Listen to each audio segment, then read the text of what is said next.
Hey guys, welcome back to the kitchen. We are going to can some more chicken tonight, and what I want to do is just kind of give you a little walkthrough really quick again on a few things that we need. Okay, so I thought it would just be easier if I turn the camera around. Okay, I've got chicken thighs. There's about almost 12 pounds there. Canning salt, labels, your lids, your rings, your jars, your boiling water, your canner. Okay, make sure you have your weight available, and your utensils. Showed you these already. This is your jar lifter. This piece right here gets the bubbles out of it, and this is a lid lifter. So that's basically all that you need. Paper towels and vinegar also for this. So I'm going to take you over here and let you see what we got yesterday. This was the chicken breast that we did, and if you'll see, it did really nicely. One thing about your water I want to show you, let me get down here. If you have half or more liquid after you have raw packed, then it's certainly okay to use. If it's less than half on your liquid, I would use it up like that week. Just put it in the refrigerator and use it. It's perfectly fine, but I wouldn't store it on the shelf. Also, make sure that when you pull them out of the canner, you put them in a draft-free area. I think we'll go over that again. But anyway, so we got 7 quarts of chicken breast, and we're gonna make some more tonight. So let's get busy. All right, guys, I think I got it where you can see everything. So we're just gonna go ahead and start. Okay, the first thing that I do is I take my canning salt and I put just under a half of a teaspoon of salt, canning salt, in each jar. I don't like a whole lot of salt, but to me it needs a little bit. And I got a little pint, so I'm going to be just using a very small amount for that one. I'm not sure that I'll need it, but I was thinking that I may, so I went ahead and sterilized it as well. Okay, now with these being the thighs, I don't think we're going to have a problem packing them at all. So let me grab, don't know that I'll need it, but probably easier to do it with my hands, but I'm trying to be like all nice in front of y'all. So what I'm going to do is I'm going to just put my thighs in one at a time, get them in there, and then I'll lay them flat. You don't want to pack it down because you want it in there loose, you know, so don't pack. Okay, next. And next, that's 4 thighs in there. So I'm going to do 4 thighs and leave that alone. We'll see if I can get some more. The big ones fit really well in the very bottom, so if they're smaller, you can put 2 on one layer. See how I'm doing that one? And I am just going to, now I did cut a little bit of the fat off, but really not a lot of it. We eat it up so quickly, it's not going to go rancid. If you're going to store for a long time, you're probably going to want, I think I can get one more small one in there. You're going to want to make sure that you pull all the fat that you possibly can off of it.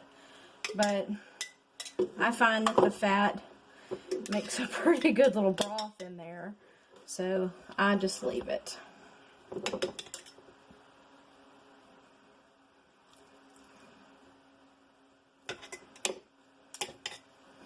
Remember, don't press it down really hard. You can kind of shake it and see it's loose. If I had a real small one, I'd put it in there, but let's see how many we still have yet to go.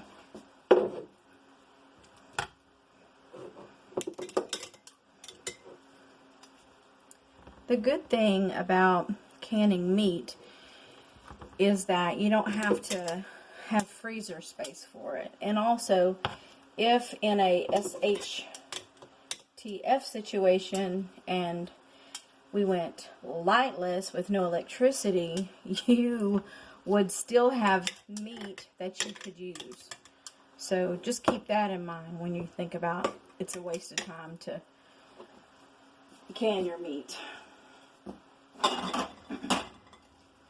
Now, I always wear gloves. I mean, anybody that knows me knows that I'm going to wear these gloves when I'm touching raw meat, because I just don't like the feel of it. I just don't like it.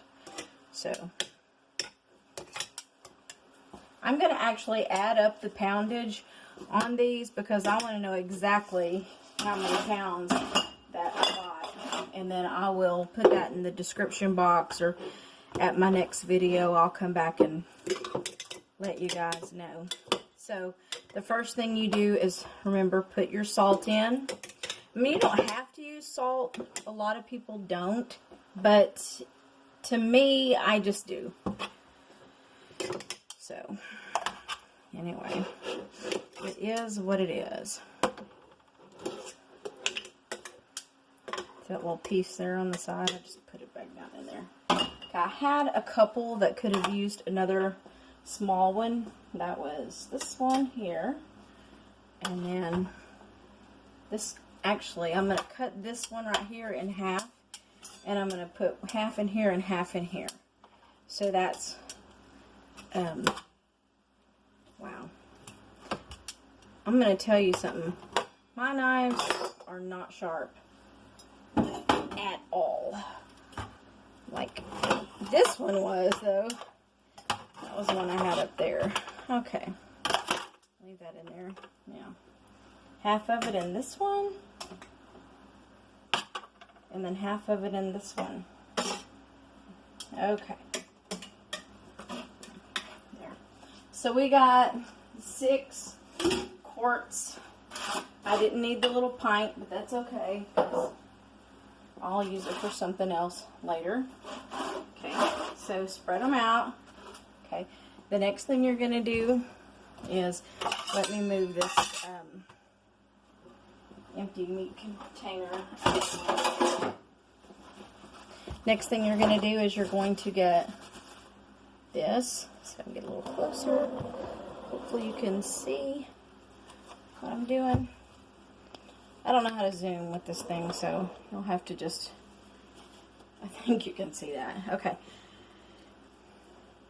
I dip my paper towel into my vinegar and kind of squeeze it a little bit. And then I go around the lip of the jar. Now, the reason why you want to use vinegar is because it will cut any grease, any meat grease that is there. Okay, I'm going to have to move this small one out. Okay, then you get your lid and your ring. And when you tighten it down, you just want to go just tight. Like, don't do like a mechanic's tight, which is, you know, which is a turn and then another turn. You're going to do it just tight. So then you're going to take it. Now, you can put water in this if you want. I'm going to do half with water and half without water, just to see if I can get my water to cover up a little bit more. So we'll see how that goes, because this is just kind of like, I want to see how it does if I do that. Okay, so I got my vinegar. because typically I put no water at all.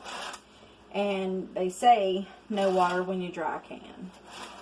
But there was a YouTube video, and I don't even remember who I saw, but she used water, and her meat was covered better than if you do it without. So now watch me do this. Okay, it's just very on there, a little tight. Then that's it. You don't want to get it too tight, or it won't have that pressure exchange like it needs. So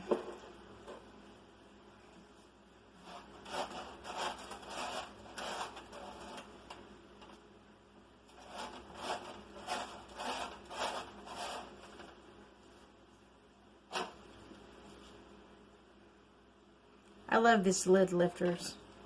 They are wonderful.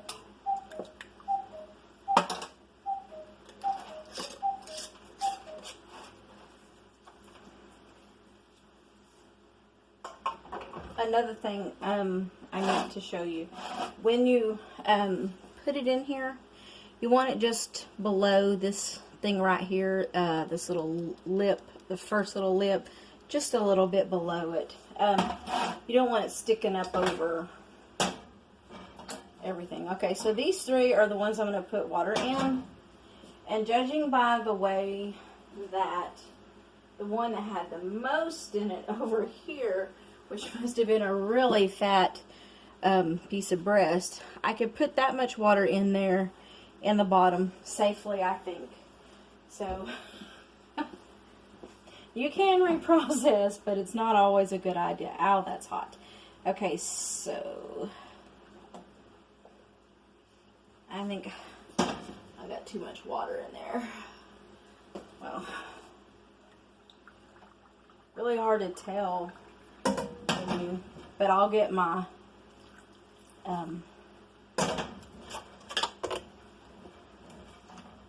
this to get the bubbles out. See if it pulls it down anymore. If it doesn't pull it down anymore, I'll go pour a little bit of it out in the sink because I don't want to overdo it.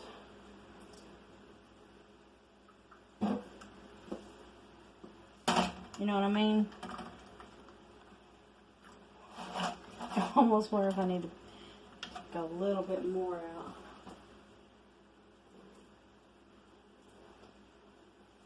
I've never put water in my chicken, so this is kind of a learning curve for me here too, so we're good on that. The water is just growing. Wow. I barely put any in there. I don't, and look, when I do this, it's like hardly none's coming out. So I'm going to leave it like that. Okay. Wow. Okay, this one has about as much room as I wanted. And really, I don't know how well getting the bubbles out works for when you don't have a whole bunch of water in them, you know.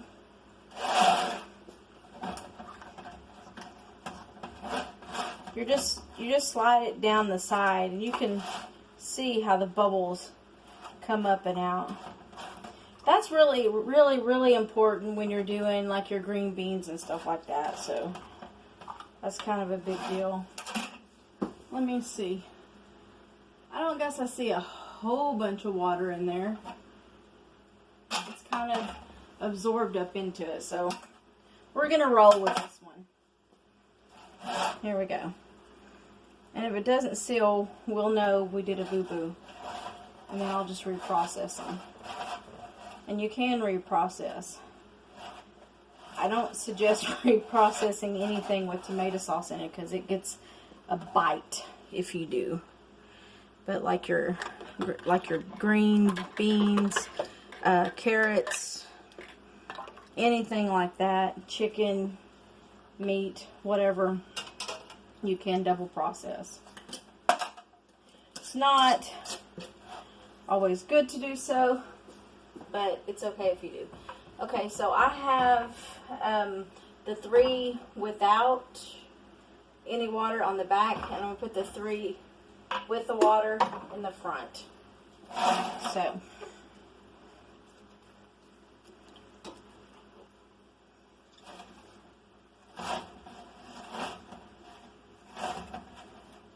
make sure that before you put your stuff in, that you check around the ring of the jars to make sure there's no nicks in them.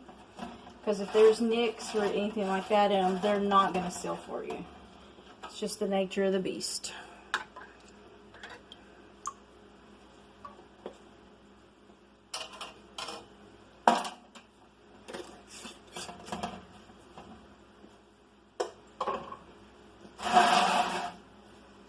And then again, the vinegar is to cut any type of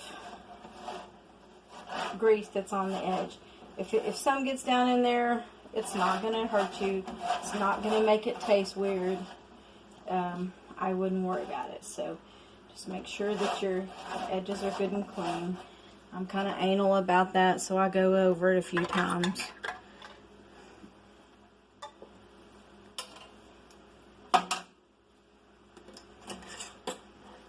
Okay, now I've got them all in the canner. I'm going to start my canner, or my thing, and the way I start my wonderful stove is really, really cool. This is a 1952 Chambers cook stove, and it is the most amazing stove I have ever cooked on.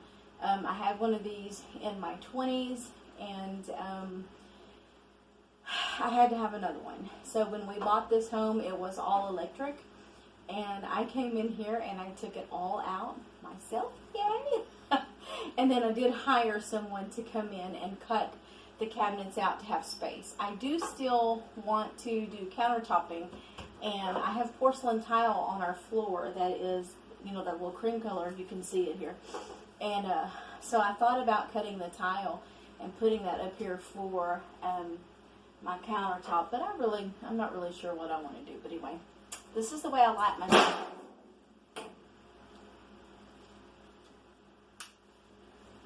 There's a little knob right here you got to press, and there you go. Now I know exactly where I need to be to get my pressure right on my canner, because I've been canning in here so long. It'll be different with you. I have canned on a flat top electric stove before, and it's completely doable. You just can't do a real heavy one like this. But I'm going to put this one where I know it's going to need to be, and so that's what I've done. Okay, and I'm going to move you over here a little closer so you can see how it is that I put the lid on it. Okay, can you see that? Okay, now the one thing that you want to do before you do your lid, you want to make sure that you checked it. And I went over that last night. Remember, I showed you how to look through this. Do that each time before you start, because you never know what could get in there. So that's what I was doing. I was looking. Okay. Line up your arrow again. Okay. And just kind of sit in a little wobble jaw. There we go. Remember, we go opposite. Get up on there. Opposite. Don't tighten it down. Just snug it down. Opposite ends. Don't tighten it right now. Just snug it. And the same thing over here. Don't tighten it. Just snug it. Okay, now we're going to go back and tighten it. So we're going to tighten, tighten, tighten. So now it's tight, and we're going to let it go. We're going to wait for steam to come out of this right here. Get you over here. We're going to have steam coming out of here. This particular canner is the All-American 921, and it steams for 7 minutes. And when that starts, I'll bring you back in here so you can see what the next process is. So we're just going to wait for that steam. Okay guys, so we are back, and our little girl is finally venting. I know you can see that coming up. So at this point, I'm going to put a 7-minute timer on it, and I'll be right back. A little note of warning here. That steam is extremely hot, and it can burn you very, very badly. So don't stick your hand over that, but I want you to hear it.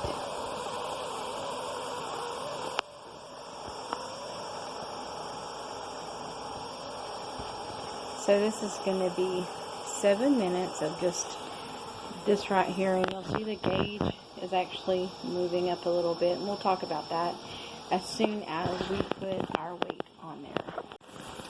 Okay guys, it's been 7 minutes, so we have properly steamed our cooker.